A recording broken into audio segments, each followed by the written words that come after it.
तर 60,000 नुसतं तपश्चर्यामध्ये घालवले त्यांनी. त्यानंतर त्या त्रेतायुगाला 1-0 गेलं, 10,000वर वर्ष आलं. आयुष्य किती आलं? 10,000 आलं. 10,000 मध्ये यज्ञादी आणि तपश्चर्याला महत्व होतं.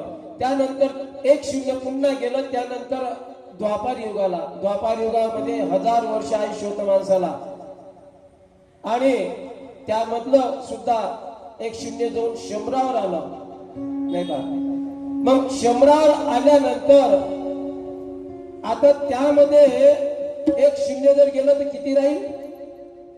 आणि ते होईलच, होणीच आहे. 10 वर्षाचं आयुष्य राहील माणसाचं समोर, जसा जसा कलियुग समोर जाईल. म्हणून